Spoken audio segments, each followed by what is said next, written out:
हम इस चैप्टर का सारा जो डाटा है, सारे जो एनसीईआरटी में जो चीज़ें दे रखी गई हैं, हम उसको कवर अप कर लें। ठीक। तो ये हमारा कोचिंग है, लाइट एकेडमी। आप इससे और अच्छा पढ़ना चाहते हो तो आप चीज़ें देख सकते हो।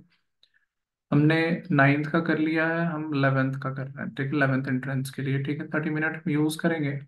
इसमें 10 मिनट हम पीवाईक्यू करेंगे। ठीक है। तो आज हम कर रहे हैं इलेक्ट्रिसिटी।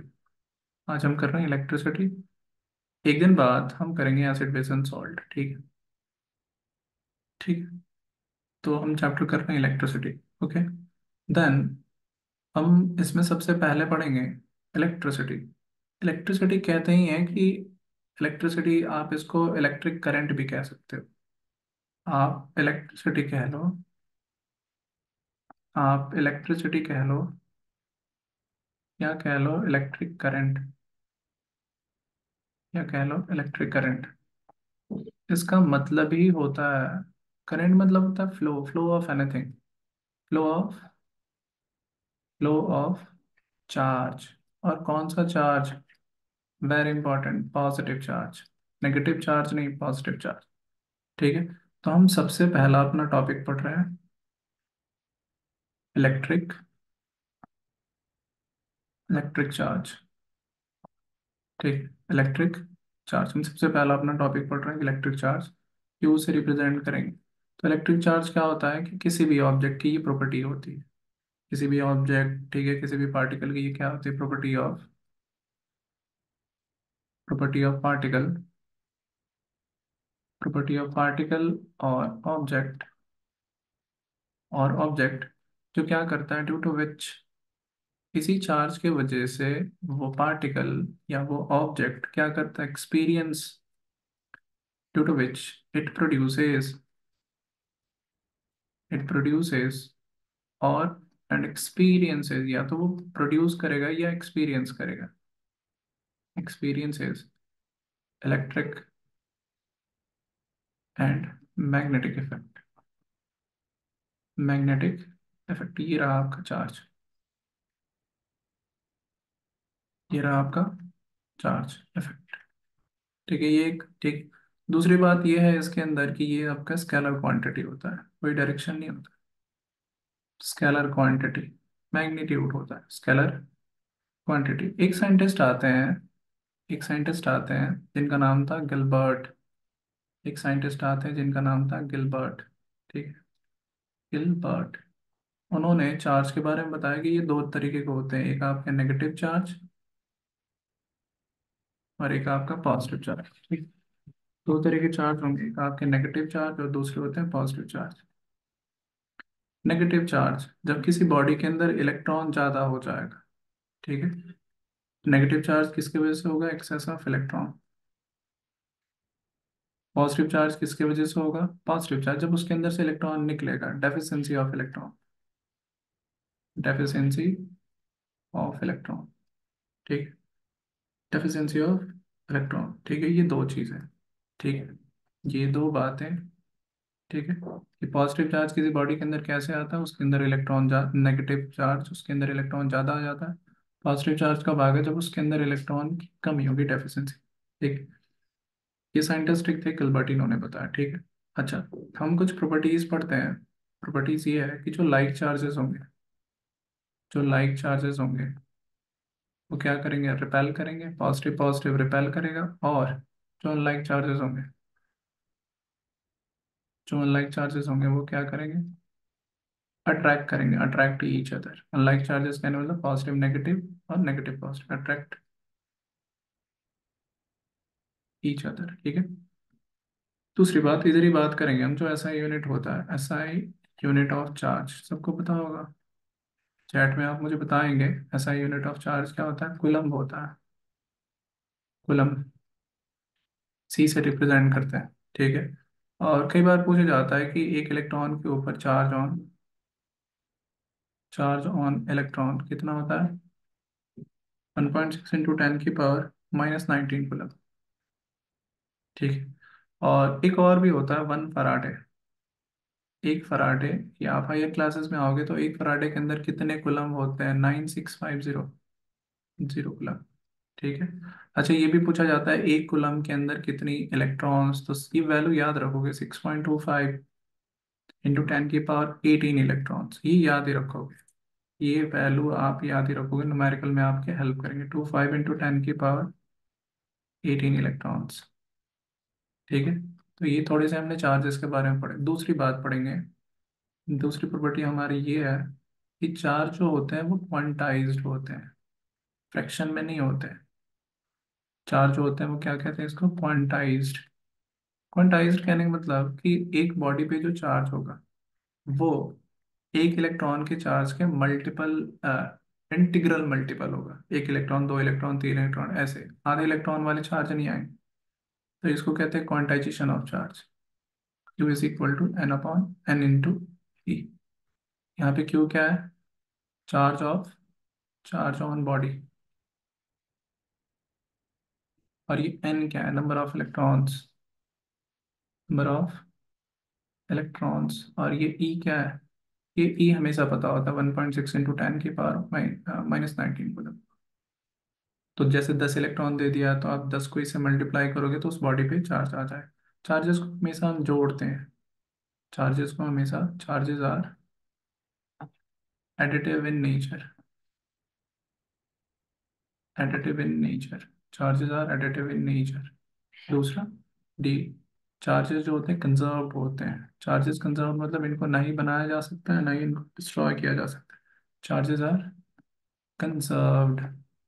ठीक है। तो ये हमने चार्जेस के बारे में पढ़ा, ठीक है, पहली बात। दूसरी बात हम पढ़ रहे हैं, हम कोशिश करेंगे कि आपको ना इसमें हम सारी चीज़ें दे दें। ठीक है। मैं दोबारा कह रहा हूँ कि जिन बच्चों, जो बच्चे चाहें हमारे यहाँ से सारी चीज़ें वो कर सकते हैं, इतना मोर देन इनफ है। इलेक्ट्रिक करंट, इलेक्ट्रिक करंट, ठीक है, हम आई से दिखा रहे हैं। दूसरी बात ये हमारे पास है इलेक्ट्रिक करंट। तो मैं जरा बताऊं, करंट, करंट मतलब होता है फ्लो। ठीक है। चार्जेस का फ्लो पर यूनिट टाइम।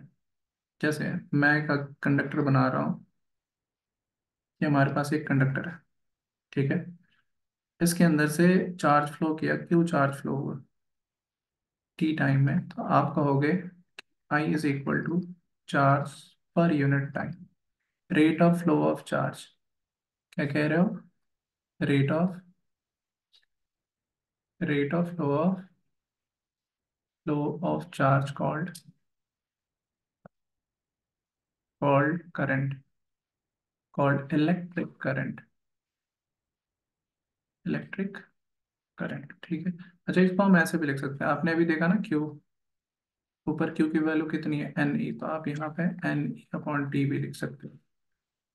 ठीक है, एन ई अपॉन टी भी, ये तो ये फॉर्मूला आपको याद होनी चाहिए। दूसरी बात, इसकी SI unit, SI unit of I current is ampere होता है, एम्पियर। ठीक, एम्पियर, ठीक है। और 1 एम्पियर कैसे लिखोगे, ऊपर क्या है, कुलम, 1 कुलम अपॉन 1 सेकेंड, ऐसे भी लिखेंगे, 1 coulomb upon 1 second, 1 coulomb upon 1 coulomb upon second लिखोगे, ठीक है, तो ये हो गया 1 एम्पियर। ठीक है, आप ऐसी चीजें कर सकते हो। चलो आगे देखते हैं हमारे पास। अच्छा, एक और चीज, डायरेक्शन ऑफ करंट।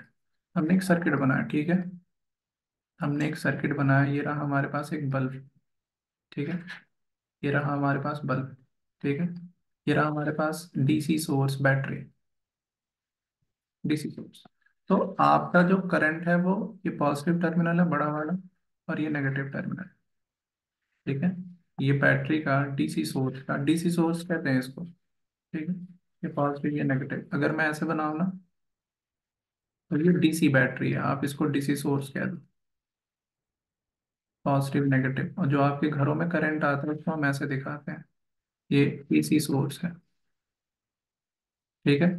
तो जो करंट होता है वो पॉजिटिव से निकलता है, ऐसे पॉजिटिव से निकलेगा, ऐसे जाएगा पॉजिटिव, ऐसे पॉजिटिव नेगेटिव की तरफ, पॉजिटिव से निकालोगे, जितना करंट पॉजिटिव से निकाल रहे हो उतना ही वापस नेगेटिव में भेजना होता है। ऐसे करंट को कह रहे हो आप क्या, ऐसे करंट को कह रहे हो आप कन्वेंशनल करंट, कन्वेंशनल करंट, या मैं एक और नाम बता दूं, इसको कहते हैं हम कंडक्शन करंट, कंडक्शन करंट कहते हैं। ये जो कंडक्शन करंट आप नाम सुन रहे हैं, क्लास 12 के अंदर आप पढ़ोगे इलेक्ट्रोमैग्नेटिक वेव्स में। ठीक। अच्छा जी। अच्छा, जिस तरफ करंट होता है ना उसी तरफ पॉजिटिव चार्ज का डायरेक्शन होता है। जिस तरफ करंट होता है उस तरफ ही पॉजिटिव चार्ज का डायरेक्शन होता है, और जो इलेक्ट्रॉन का फ्लो होता है वो इसके अपोजिट होता है, करंट के अपोजिट होता है। करंट के कैसा होता है? अपोजिट होता है। ठीक है। तो ये इलेक्ट्रॉन का डायरेक्शन है, opposite to the direction of current. इसको क्या कह रहे हो? इसको आप कह रहे हो इलेक्ट्रॉनिक करंट। इलेक्ट्रॉनिक करंट क्या है? ठीक है, क्या कह रहे हो इसको? तो हमने दो टाइप के, तो और जो कन्वेंशनल करंट है वो इलेक्ट्रॉनिक करंट के ठीक अपोजिट होता है। तो आपने डायरेक्शन क्या देखा? डायरेक्शन ऑफ करंट देखा। करंट के अंदर डायरेक्शन है। Direction of current. Direction of current क्या देखा आपने? पॉजिटिव टर्मिनल से, पॉजिटिव टर्मिनल से नेगेटिव टर्मिनल की तरफ। करंट का डायरेक्शन कैसा है? पॉजिटिव टर्मिनल से, जवाब दो मुझे, नेगेटिव टर्मिनल की तरफ। या फिर, या फिर हाइयर पोटेंशियल, हाइयर पोटेंशियल से लोअर पोटेंशियल की तरफ। ठीक है। ठीक है, तो ये दो बात है। ठीक है। अच्छा, तो इस करंट के पास, इस करंट के पास डायरेक्शन भी है, इस करंट के पास डायरेक्शन भी है और मैग्नीट्यूड भी है, दोनों है। तो क्या हम इसको वेक्टर क्वांटिटी कह दें? डायरेक्शन भी है, मैग्नीट्यूड भी है, बट ये वेक्टर क्वांटिटी नहीं है। क्योंकि डायरेक्शन और मैग्नीट्यूड है तो वेक्टर क्वांटिटी होना चाहिए, लेकिन नहीं है। तो इसके जगह हम कहते हैं इसको टेंसर क्वांटिटी, क्योंकि ये वेक्टर लॉ ऑफ एडिशन को फॉलो नहीं करता। Do not follow vector law of addition. इसको इसलिए नहीं कह रहे हैं do not follow, do not follow vector law of addition, do not follow vector law of, vector law of addition. ये वेक्टर लॉ ऑफ एडिशन को follow नहीं करता। ठीक, तो ये बातें थी हमारे पास। ठीक है। तो ये हमने क्या, करंट के बारे में थोड़ी सी बातें देखी। ठीक है, ये आपको मोर देन इनफ मैं बता रहा हूँ। ठीक, इसी में सारी चीज़ें हैं। ठीक। अच्छा, नेक्स्ट तीसरी हम बात करते हैं। तीसरा हम बात करते हैं, हमारे पास है इलेक्ट्रिक पोटेंशियल। जरा यहाँ तो चीज़ें समझेंगे। Electric potential. ठीक है। इलेक्ट्रिक पोटेंशियल वी दिखा रहे हैं, और इसकी जो यूनिट होती है वो होती है वोल्ट। ठीक है, वोल्ट होती है। जरा चीज़ें समझेंगे। ठीक है, हमारे पास एक चार्ज है। ठीक है, हमारे पास एक चार्ज है। इस चार्ज से, इस चार्ज है, ये पॉइंट है ए। मैं पूछ रहा हूँ इस चार्ज की वजह से इस ए पॉइंट पे कितना पोटेंशियल है? इस चार्ज की वजह से इस ए पॉइंट पे कितना पोटेंशियल है? तो हम इस पॉइंट ए पे पोटेंशियल बताने के लिए इस चार्ज की वजह से, ड्यू टू चार्ज कैपिटल के, पोटेंशियल होगा किसकी वजह से? क्यू की वजह से। तो हम क्या करेंगे, एक इन्फिनिट, बहुत दूर, इस पॉइंट ए से बहुत दूर हमने एक पॉइंट लिया। इनफाइनाइट कहने का मतलब बहुत दूर। और हमने यहाँ पे एक टेस्ट चार्ज लिया। टेस्ट चार्ज, टेस्ट चार्ज इसकी यूनिट मास होगी और यूनिट चार्ज होगा। टेस्ट चार्ज कहते हैं इसको, इसका नाम ही है टेस्ट चार्ज। इसका नाम ही है टेस्ट चार्ज। ठीक है, जो यूनिट मास का होगा और जो यूनिट चार्ज का होगा, test charge, one one unit. इस चार्ज, अच्छा, इस चार्ज की वजह से, इस चार्ज की वजह से इस तरफ दूर जाता हुआ इलेक्ट्रिक फोर्स लग रहा होगा, इलेक्ट्रोस्टैटिक फोर्स। पॉजिटिव चार्ज है ना, पॉजिटिव चार्ज है ना, फील्ड जो होती है वो दूर बनते हुए नजर आती है। पॉजिटिव चार्ज से इलेक्ट्रिक फील्ड जो होते हैं वो दूर जाते हुए, नेगेटिव चार्ज से इलेक्ट्रिक फील्ड इसके तरफ आते हुए, नेगेटिव चार्ज से इलेक्ट्रिक फील्ड उसकी तरफ जाते हैं, पॉजिटिव चार्ज से दूर जाते हैं। पॉजिटिव चार्ज से दूर जाते हुए हमने क्या बताया, इलेक्ट्रिक फील्ड बनाया, और इलेक्ट्रिक फील्ड के डायरेक्शन में ही फोर्स का डायरेक्शन बता रहा हूँ, क्योंकि पॉजिटिव चार्ज है। क्योंकि पॉजिटिव चार्ज है, ये पॉजिटिव चार्ज है ना, तो इसके इसके ऊपर जो फोर्स लगेगा वो फील्ड के डायरेक्शन में ही लगेगा। आगे आने वाली क्लासेस में हम देखें। हम क्या करेंगे कि इसको जब हम इधर से इधर लेके आएंगे तो इस तरफ फोर्स लग रहा है, इस तरफ क्या लग रहा है, फोर्स लग रहा है। तो इस फोर्स को क्या करना होगा, आपको हटानी है। अब ये फोर्स लग रहा है, फोर्स के अगेंस्ट काम करना है आपको। ये जो चार्ज को इधर से इधर लाने के लिए आपको फोर्स के अगेंस्ट क्या करना पड़ रहा है, काम करना पड़ रहा है, वर्क, एक्सटर्नल वर्क करना पड़ रहा है, काम करना पड़ेगा। जो काम करोगे ना, इस चार्ज को धीरे धीरे लेके आओगे, बहुत धीरे धीरे लेके आना है। इतना धीरे धीरे के लेके आना है, स्लोली, बहुत धीरे धीरे इस चार्ज को लेके आना है, इतना धीरे धीरे लेके जाना है, वेलोसिटी चेंज ना करे। वेलोसिटी चेंज ना करे मतलब काइनेटिक एनर्जी जीरो ही रहे, काइनेटिक एनर्जी कोई चेंज ना करे। इन्फानाइट पे जो पोटेंशियल होता है वो क्या होता है, इन्फानाइट पे जो पोटेंशियल होता है, इन्फानाइट पे जो पोटेंशियल होता है, इन्फानाइट पे जो पोटेंशियल होता है ना, वो जीरो मानते हैं। तो वी पे जो पोटेंशियल है वो क्या है, जीरो। इन्फानाइट पे पोटेंशियल जो होता है वो जीरो होता है, पी इन्फानाइट जीरो होता है। हमने इस चार्ज को इधर लेके आया, हमने एक्सटर्नल काम किया, तो इस चार्ज पे जो पोटेंशियल, ठीक है, आपने काम किया। तो change in potential is equal to, कैसे लिखोगे, work done moving charge Q naught, कहाँ से कहाँ, कहाँ से कहाँ, इन्फानाइट से कहाँ लेके आ रहे हो आप, ए पॉइंट तक लेके आ रहे हो। और ये क्या है ना, कौन से चार्ज को, क्यू नॉट। चेंज को क्या लिखते हैं, फाइनल माइनस इनिशियल लिखते हैं। कौन से चार्ज पे आए, B A, V A minus V B, final minus initial. Final ये है, इनिशियल ये है। अरे इनिशियल पॉइंट ये है, फाइनल पॉइंट ये है। ठीक है। वर्क डन कहाँ से कहाँ लेके आ रहे हो, इन्फानाइट से ए, और ये क्यू नॉट। अब ये तो वी भी तो जीरो है, हमने इसको जीरो ले लिया, तो वी ए कितना है, V A is equal to W, infinite से ए, कहाँ से कहाँ आपने काम किया, इन्फानाइट से, और ये क्यू नॉट। तो ये रहा आपका पोटेंशियल, इलेक्ट्रिक पोटेंशियल। ये रहा आपका क्या, इलेक्ट्रिक पोटेंशियल। इसकी यूनिट क्या लिखोगे, वोल्ट लिखोगे। और वोल्ट देखो, ऊपर क्या लिखोगे, जूल लिखोगे, नीचे क्या लिखोगे, कूलम। तो वोल्ट को हम जूल पर कूलम भी कहते हैं, वोल्ट को हम क्या कहते हैं, जूल पर कूलम। तो ये रहा आपका इलेक्ट्रिक पोटेंशियल है। एक एक पॉइंट पे पोटेंशियल बताने के लिए ना आपको एक को इन्फिनाइट मानना पड़ेगा। ठीक है, क्योंकि, ठीक है चलो, एक होते हैं हमारे पास पोटेंशियल डिफरेंस, एक होते हैं हमारे पास पोटेंशियल डिफरेंस, ऐसे ही है। चौथी बात जो है हमारे पास पोटेंशियल डिफरेंस है। एक्चुअल में क्या है, हम पोटेंशियल डिफरेंस बताते हैं। फिजिक्स में पोटेंशियल डिफरेंस वैलिड है, डिफरेंस। फिजिक्स में हम डिफरेंस निकालते हैं, पोटेंशियल नहीं निकालते, क्योंकि पोटेंशियल निकालने के लिए ना आपको एक पॉइंट को इन्फिनाइट में मानना पड़ता है। फिजिक्स में पोटेंशियल डिफाइन है, ठीक है। इलेक्ट्रिक पोटेंशियल डिफाइन नहीं है, इलेक्ट्रिक पोटेंशियल डिफरेंस डिफाइन है, इकलौता इलेक्ट्रिक पोटेंशियल डिफाइन है। इसलिए मैंने एक पॉइंट को जीरो मान लिया, क्योंकि एक पॉइंट पे बताने के लिए ना आपको दूसरा पॉइंट पे जीरो मानना ही मानना होगा। तो फिजिक्स में पोटेंशियल डिफाइन है, ठीक है। कैसे, ये एक पॉइंट है ए, इस पॉइंट पे पोटेंशियल है A, ये पॉइंट है बी, इस पॉइंट पे पोटेंशियल है बी बी। तो आपने एक चार्ज लिया, आपने एक चार्ज लिया क्यू, और इस क्यू को धीरे धीरे लेके आ रहे हो, एक्सटर्नल वर्क काम करोगे, एक्सटर्नल वर्क।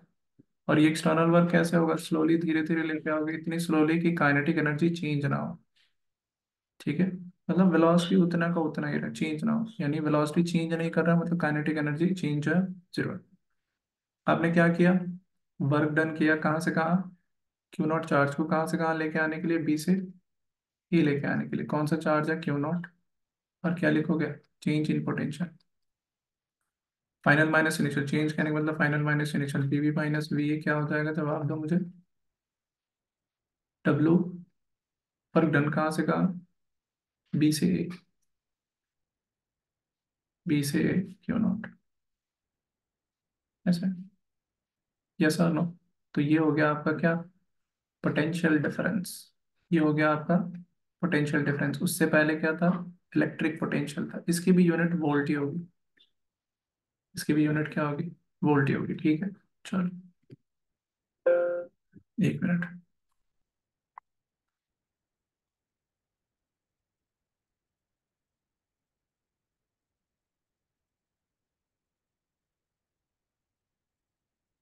चलो हम इसमें देखते हैं, हमारे पास है, नेक्स्ट हमारे पास है, नेक्स्ट हमारे पास है पांचवा, ओम्स लॉ।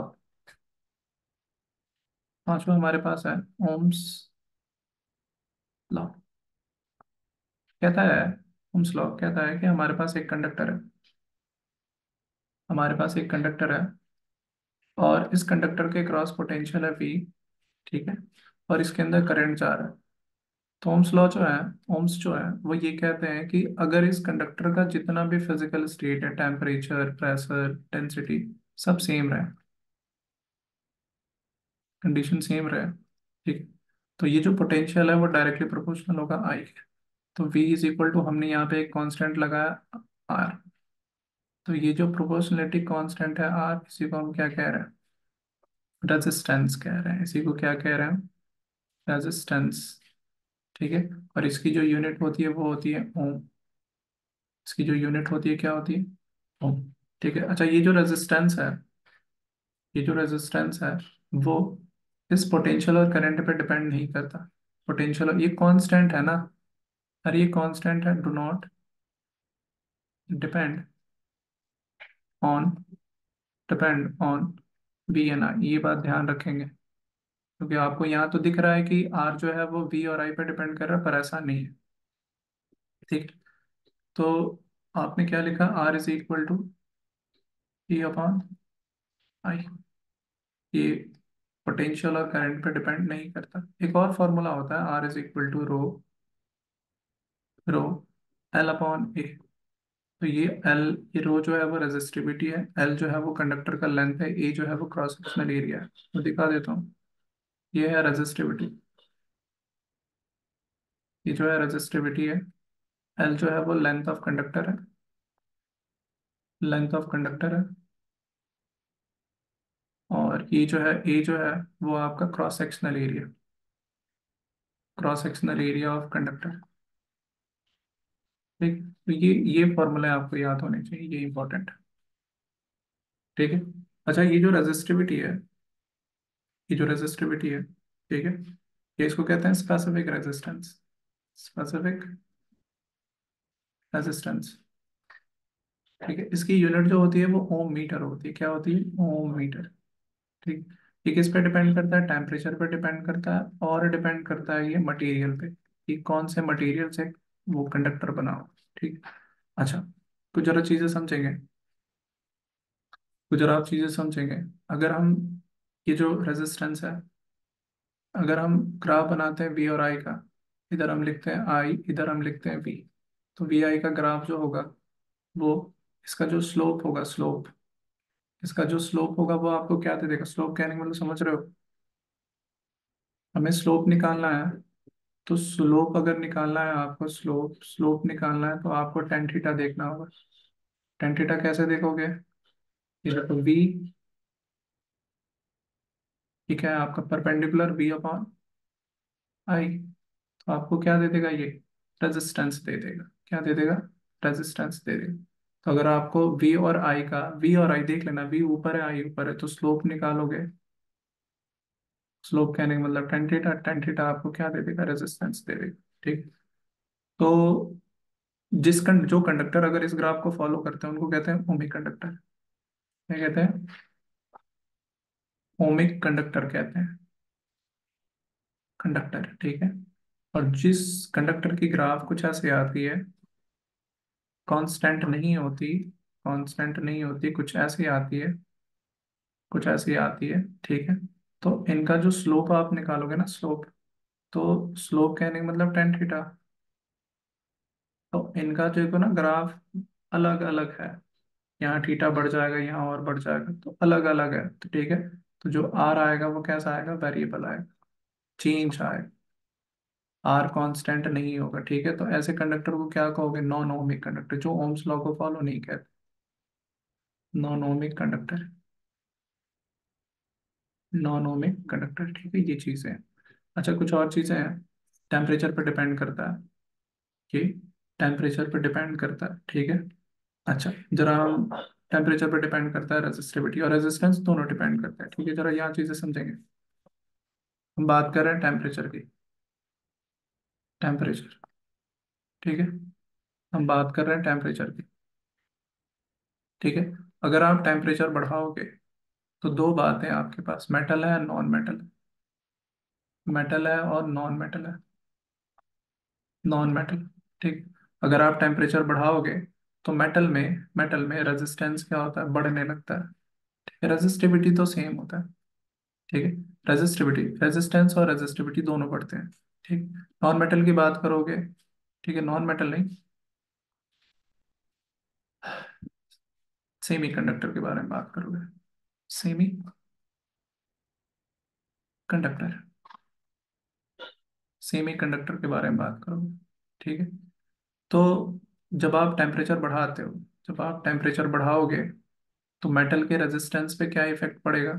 जब आप टेम्परेचर बढ़ाओगे तो मेटल के रेजिस्टेंस बढ़ते हैं, सेमी कंडक्टर का रेजिस्टेंस क्या होता है, घटता है। अगर मैं ग्राफ बनाऊं, ग्राफ में ना कई कई बार ग्राफ पूछे जाते हैं।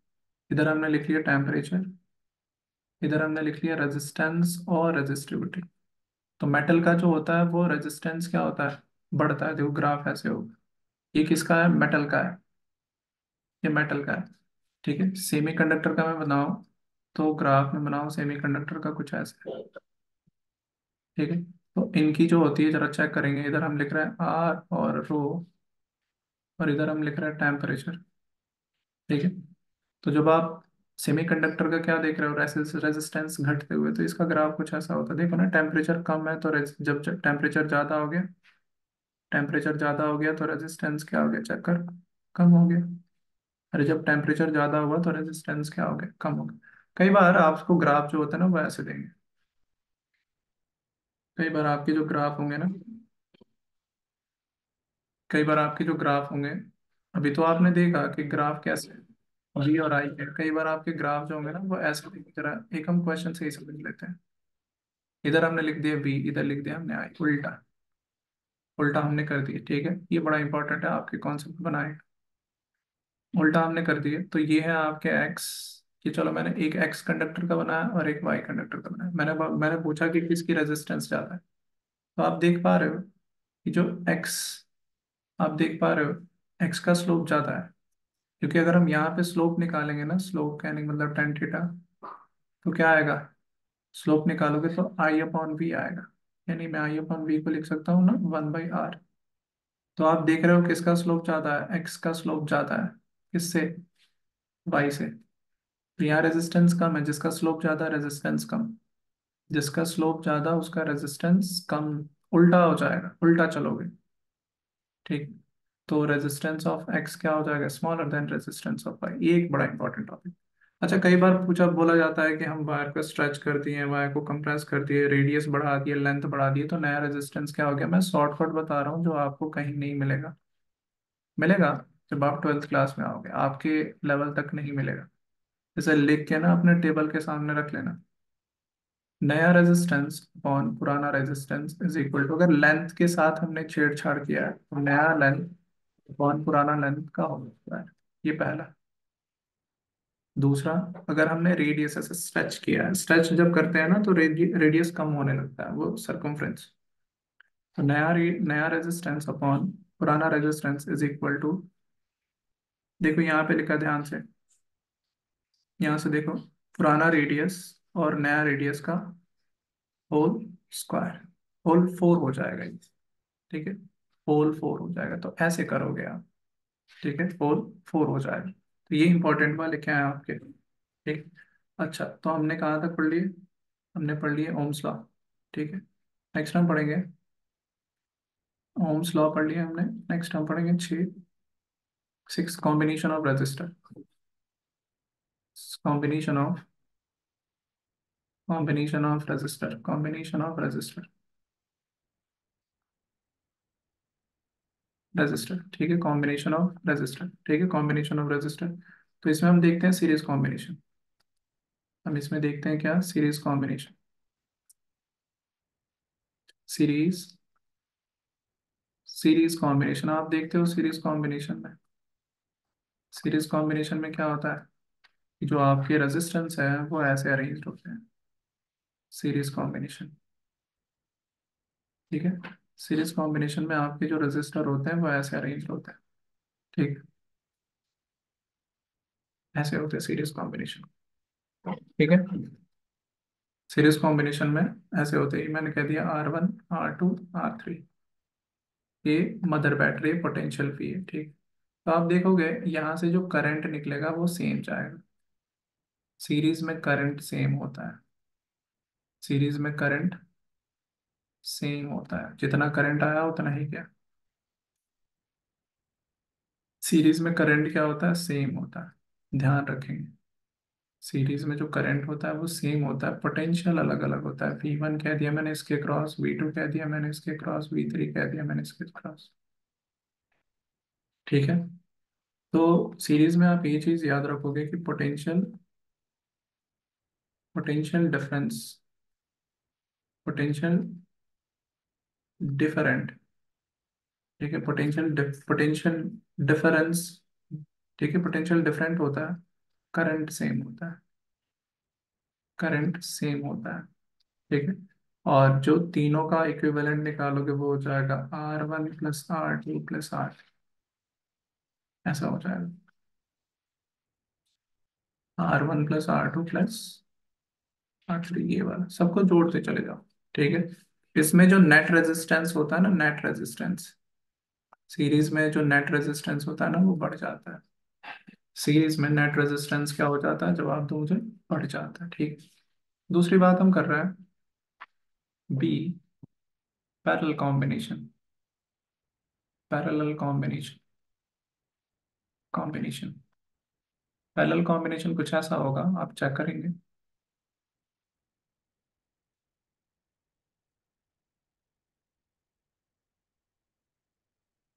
दिख रहा है आपको, पैरेलल कॉम्बिनेशन ऐसे होंगे, पैरेलल कॉम्बिनेशन हमारे ऐसे होंगे।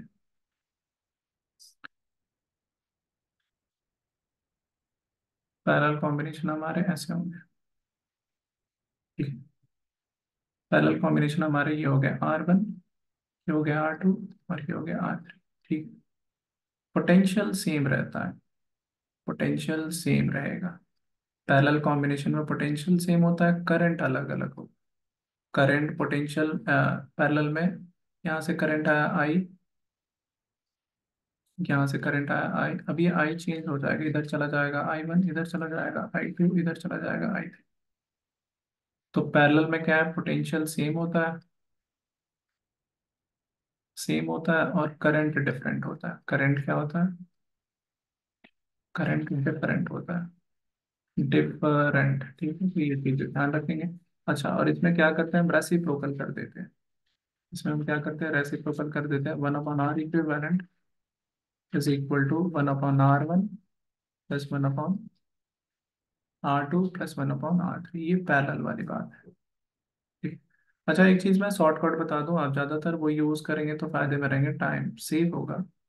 क्या, क्या, कि अगर हमारे पास दो दे रखे हैं, अगर हमारे पास दो रेजिस्टर पैरेलल में दे रखे हैं, R1 और R2। ठीक है। ये आप ध्यान रखेंगे, अगर दो रेजिस्टर पैरेलल में दे रखे हैं तो आप R इक्विवेलेंट कैसे निकालोगे, डायरेक्ट निकाल लो, R1 × R2, और R1 प्लस ये बात। ठीक, ये बात, ये मैंने बताया। ठीक है जी। चलो, ये हमने कॉम्बिनेशन ऑफ रेजिस्टर देख लिया। ठीक है। छठा नंबर देखा, नेक्स्ट है हमारे पास है, अभी हम बात करेंगे इनके बारे में।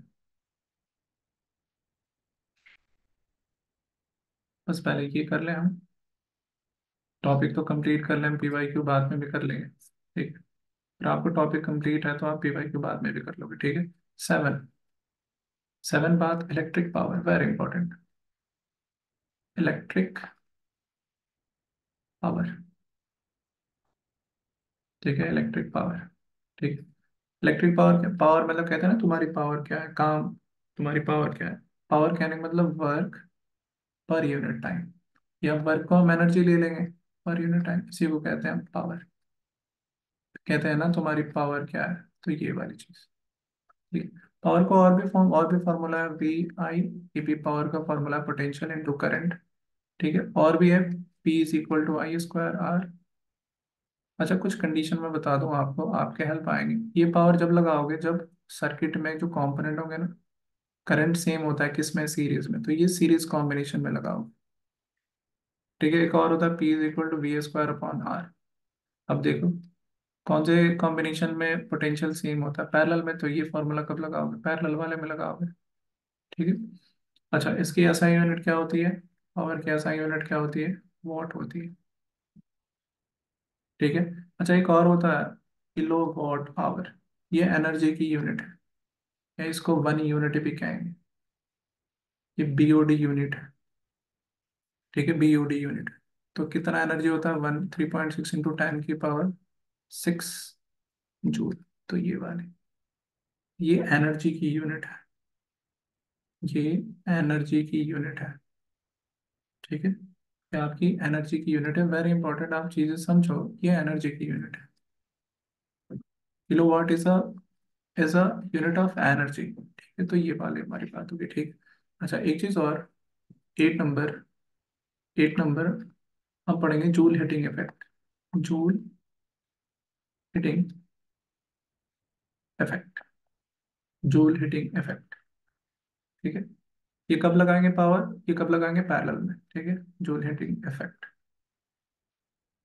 इफेक्ट। ठीक है। जे एच ई, जे एच ई। ठीक है। कैसे करेंगे? कि मान लो हमारे पास एक वायर है। मान लो हमारे पास एक वायर है, रेजिस्टेंस आर है, इसमें करंट दौड़ रहा है टी टाइम के लिए। तो इसके अंदर से कितनी हीट एनर्जी प्रोड्यूस हुई? इसके अंदर से कितनी हीट एनर्जी प्रोड्यूस है? H is equal to I square R T. I square R T, joule heating effect, I square R T. इसको हम और फॉर्म में लिख सकते हैं। ठीक। H is equal to V square, हमने आई को चेंज कर दिया, V square R T. V square R T पहला। एक और, H is equal to V I T. तो ये तीन फॉर्मूले होते हैं, आपको याद होने चाहिए। ठीक है। अच्छा, और इस जूल हीटिंग इफेक्ट की एप्लीकेशन कहाँ कहाँ कहाँ यूज करते हैं? तो आप जानते हो कहाँ यूज करते हैं? हम इलेक्ट्रिक हीटर में यूज करते हैं। ठीक है। इलेक्ट्रिक आयरन इसी से, इसी एप्लीकेशन पे चलता है, इसी प्रिंसिपल पे चलता है आयरन। वाटर हीटर इसी प्रिंसिपल पे चलता है, वाटर हीटर। इलेक्ट्रिक फ्यूज जो है आपका, इसी प्रिंसिपल पे काम करता है, इलेक्ट्रिक फ्यूज। एक सेफ्टी डिवाइस है। ठीक है। और इलेक्ट्रिक बल्ब। ठीक है, ये वाली चीज। ठीक। तो ये वाले आपके चैप्टर है। ठीक। अब देखो। ठीक है।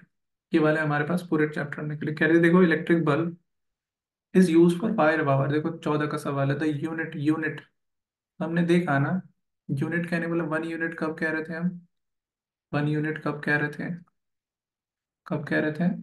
1 kilowatt hour. 1 kilowatt hour. ठीक है। तो कितनी यूनिट बनी? 1 kilowatt hour energy, 1 kilowatt hour. ठीक है। 1 किलो पावर इंटू टाइम कर दोगे।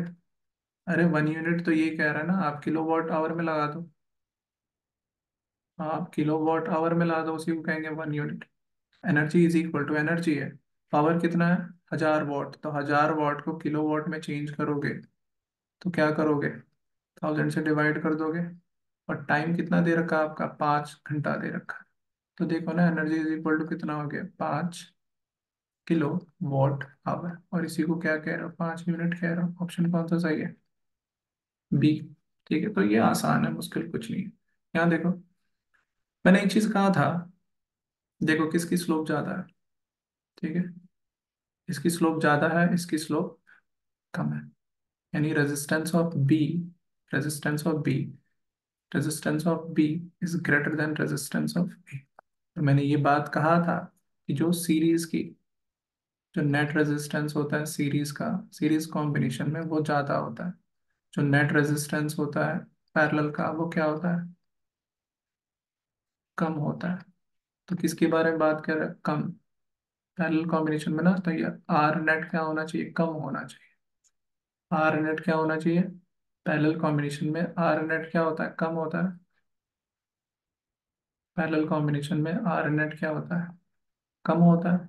तो कौन सा, किसका कम है? ए वाला कम है ना, तो ए वाला क्या है? ए वाला कम है ना, तो ये किसका हो जाएगा? ये सीरीज कॉम्बिनेशन का हो जाएगा। और ये पैरेलल कॉम्बिनेशन का। मुश्किल नहीं है। पैरेलल का पूछा गया तो क्या हो जाएगा? ये हो जाएगा। ठीक है जी। चलो जी। ये देखो, 3 ओम 3 ओम 3 ओम दे रखा है कि equilateral resistance of the any two side. देखो, ये एक साइड को हमने कर लिया। Resistance between any two side, ये एक साइड को हमने कर दिया ट्रायंगल, ए और बी मैंने कर दिए, ठीक है। ए और बी कह दिया। अब ए और बी के बीच में ये देखो दोनों कैसा है, सीरीज में है, तो सीरीज में है तो ये दोनों कितना जोड़ दोगे ना, दोनों को दो दो तीन तीन कितने हो गए, छः हो गए, ये छः हो गए, अरे ये सुनो ये छः हो गए, 6 ओम, ठीक है। और नीचे क्या है आपका, 3 ओम है, ठीक है। और ये पॉइंट ए है। हम दो पॉइंट के बीच में नेट रेजिस्टेंस निकालते, तो मैंने कहा था ना दो पैरेलल में हो तो आप डायरेक्ट ये वाला लगा लो, R1 R2 R1 + R2 आप ये वाला निकालो, 6 × 3 और 6 + 3 कितना हो गया, 18/9 कितना हो गया, 2 ओम। आप डायरेक्ट ये वाला लगा लो, ठीक है। चलो ये क्वेश्चन बड़ा इंपॉर्टेंट है। मैंने कहा था पैरेलल है, चलो 1 मिनट, ये पैरेलल है आपके, ठीक है। तो मैंने कहा था ना पैरेलल में पावर भी दे रखा है सर्किट का, तो मैंने कहा था ना पैरेलल में जब आया ना तो ये वाला फॉर्मूला लगा, अगर पावर की बात की जा रही है और सर्किट पैरेलल में है तो आप कौन सा वाला लगाओगे, P = V²R। पैरेलल के लिए एक्सक्लूसिवली, ये आपको कौन बताएगा, सिर्फ मैं बताऊं, हमारी क्लासेस में जब आप आओगे तो आप सुनोगे, वरना करने को तो लोग कर ही रहे हैं, ठीक है। करने को तो लोग कर ही रहे हैं, ठीक है। ये हम पैरेलल में यूज करेंगे। अच्छा मैंने कहा था कि जब दो दो रेजिस्टेंस पैरेलल में होते हैं तो आर इक्विवेलेंट कैसे निकालते हो, आर नेट कह लो, R1 × R2 और R1 + R2, यही हो जाएगा ना, यानी कैसे लिखूंगा, 2R और R + 2 ऐसे लिख दोगे, ये सुनो, ठीक है।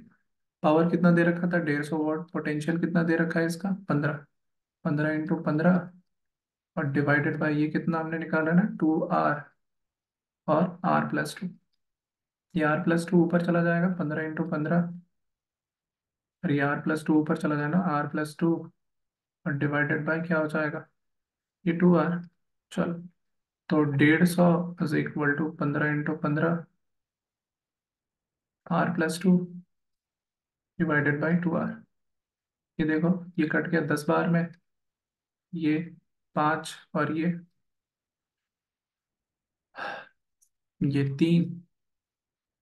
तीन और ये दो, ऐसे, दो, तो ये ऊपर आगे कितना हो गया, 4R = ये 3 इसके साथ मल्टीप्लाई हो जाएगा, 3R + 2, इधर आ जाएगा 4R - 3R कितना हो जाएगा, = 2, यानी R कितना आ रहा है, 2 ओम। बताओ ये मुश्किल है, आई डोंट थिंक सो, ठीक, तो ये 2।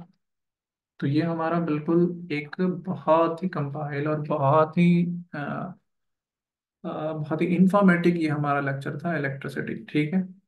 जब आप हमारी क्लासेस में जुड़ोगे तो हम आपको इससे और अच्छी चीज़ें बताएंगे, ठीक है। मतलब आधे घंटे में हमने कोशिश की कि आपको वो चीज़ें मैं दे दूं जिससे आप देखें एंट्रेंसेस एटलीस्ट क्वालिफाई कर जाओ, ठीक। हमारी 9 क्लासेस की बैचेस फिर से 15 दिसंबर को आप इंरोल कर सकते हो। बाकी डेमो के लिए हम यूट्यूब चैनल चला रहे हैं, आप उधर डेमो ले सकते हैं, ठीक है। बाकी क्लासेस करने के लिए आपको फी पे करके आप क्लासेस इंरोल हो सकते हैं। 11th एंट्रेंसेस के लिए भी आपकी डेमो क्लासेस चल रही हैं, आप इधर डेमो ले सकते हैं। और जब आप क्लासेस में आओगे तो आप फी पे करके आप क्लासेस कर सकते हैं, ठीक। तो आज के लिए इतना ही, ठीक है, बाकी हम कल मिलेंगे, अल्लाह हाफिज़, ठीक है, टेक केयर।